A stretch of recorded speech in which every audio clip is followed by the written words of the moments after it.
कलियुगे शिव पूज्यते, अर्थात कलियुग में भगवान शिव की पूजा ही सबसे सुलभ और शीघ्र फलदायी है। तो हेलो दोस्तों, कैसे हैं आप सभी लोग।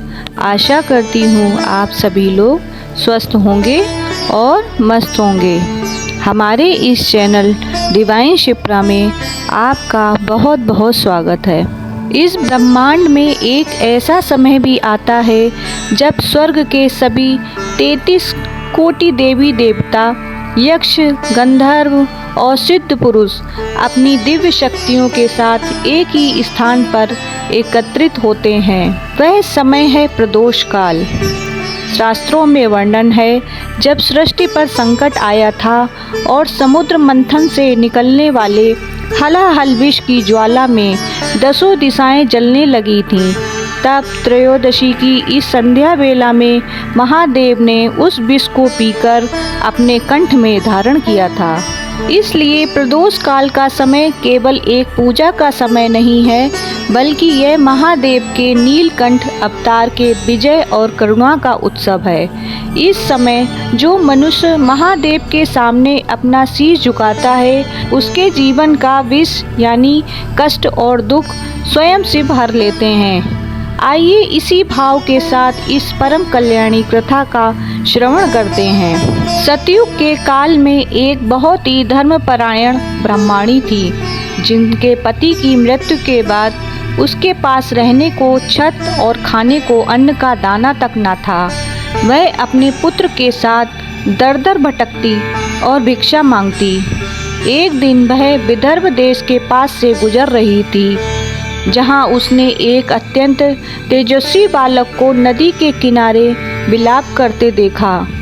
वह बालक कोई साधारण बच्चा नहीं, बल्कि विदर्भ का राजकुमार धर्मगुप्त था।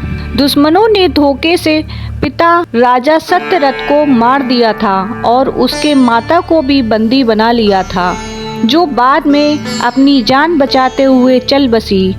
ब्राह्मणी को उस बालक को अनाथ नहीं छोड़ा और उसे अपना दूसरा पुत्र मानकर उसे अपने साथ ले गई। ब्राह्मणी दोनों बालकों को लेकर ऋषि शांडिल्य के आश्रम पहुंची। ब्राह्मणी दोनों बालक को लेकर ऋषि शांडिल्य के आश्रम पहुंची। ऋषि ने दिव्य दृष्टि से जान लिया कि यह बालक राजकुल का है। उन्होंने ब्राह्मणी को सांत्वना दी और कहा, हे देवी, तुम्हारे और इस बालक के कष्टों का अंत केवल महादेव ही कर सकते हैं।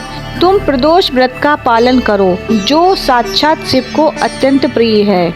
ऋषि ने विस्तार से बताया कि हर महीने के दोनों पक्षों की त्रयोदशी को प्रदोष काल में शिव की पूजा करने से दरिद्रता का नाश होता है।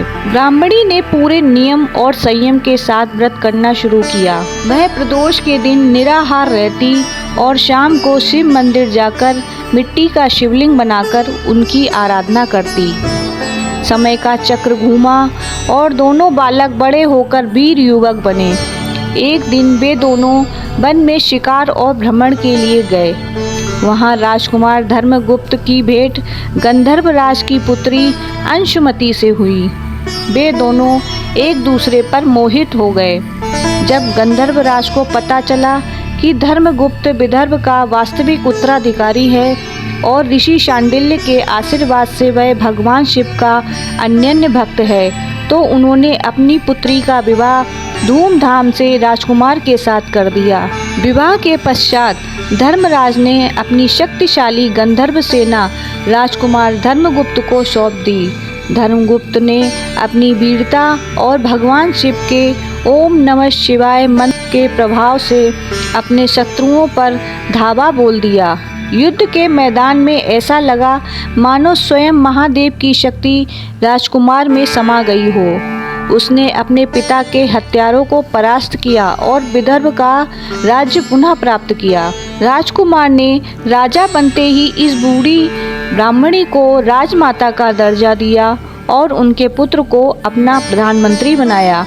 यह सब उस प्रदोष व्रत का प्रभाव था, जिसे ब्राह्मणी ने अपनी झोपड़ी में रहते हुए निष्ठा से किया था।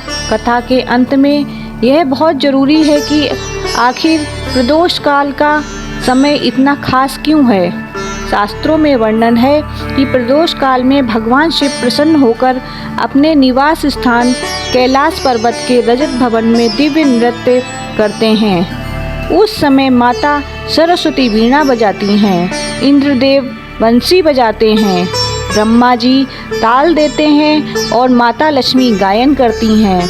सभी देवी देवता, गंधर्व और यक्ष उस समय महादेव की स्तुति के लिए कैलाश पर एकत्रित होते हैं। माना जाता है कि इस स्वर्ण काल में जो मनुष्य शिव के दर्शन करता है या उनकी कथा सुनता है, उसे 100 गायों के दान के बराबर पुण्य मिलता है और उसके 7 जन्मों के पाप धुल जाते हैं। प्रदोष का अर्थ होता है पापों का नाश करने वाला। धार्मिक शास्त्रों के अनुसार ऐसी मान्यता है कि त्रयोदशी की शाम प्रदोष काल में महादेव कैलाश पर्वत पर प्रसन्न होकर नृत्य करते हैं। उस समय वे सबसे उदार मुद्रा में होते हैं और अपने भक्तों की हर मनोकामना को पूरी करते हैं। इस दिन शिवलिंग के साथ साथ नंदी की पूजा का भी बहुत फल मिलता है। कहा जाता है कि नंदी के कान में कही गई बात सीधे शिव जी तक पहुंचती है। यह व्रत कुंडली के दोषों और मानसिक अशांति को दूर करने के लिए भी अचूक माना जाता है। अब पूजा की संक्षिप्त विधि है। शाम को सूर्यास्त से पहले दोबारा स्नान कर स्वच्छ वस्त्र पहने। शिवलिंग पर दूध, दही, घी, शहद और गंगा जल चढ़ाएं। ओम नमः शिवाय का जाप करते हुए 11 या 21 बेल पत्र अर्पित करें। मंदिर में घी का दीपक जलाएं और आरती करें। जब राजकुमार धर्मगुप्त ने अपना खोया हुआ वैभव वापस पाया और ब्राह्मणी के दरिद्र जीवन में सुख का सूर्य उगा, तब उन्होंने अपनी प्रजा के सामने एक सत्य स्वीकार किया। यह मेरी वीरता नहीं बल्कि उस ब्राह्मणी के उन आंसुओं और व्रत की शक्ति है जो उसने महादेव के चरणों में अर्पित किए थे। स्कंद पुराण और शिव पुराण के अनुसार प्रदोष व्रत की महिमा का अंत नहीं। जो फल अश्वमेध यज्ञ करने से मिलता है, वही फल प्रदोष काल में एकमात्र लोटा जल और 2 बिलपत्र वही फल प्रदोष काल में मात्र 1 लोटा जल और 2 बेलपत्र चढ़ाने से प्राप्त हो जाता है। जैसे चंद्रमा का उदय होने पर रात का अंधकार मिट जाता है, वैसे इस कथा को सुनने मात्र से मनुष्य के मानसिक क्लेश और पारिवारिक कलह शांत हो जाते हैं। जो स्त्रियां या पुरुष अखंड सौभाग्य और संतान सुख की कामना करते हैं, महादेव उनकी झोली खुशियों से भर देते हैं। अंत में यह व्रत करने वाला जीव संसार के बंधनों से मुक्त होकर भगवान शिव के परम पद सायुज्य मुक्ति को प्राप्त करता है। हे महादेव, जिस प्रकार आपने उस गरीब ब्राह्मणी और अनाथ राजकुमार की पुकार सुनी, उसी प्रकार इस कथा को पढ़ने और सुनने वाले सभी भक्तों के कष्ट हर लेना। अपनी कृपा की छाया हम सब पर बनाए रखना। हर हर महादेव। ओम नमः शिवाय। अगर आपको ये हमारा वीडियो पसंद आया हो तो लाइक करें और हमारे चैनल को सब्सक्राइब करें। राधे राधे।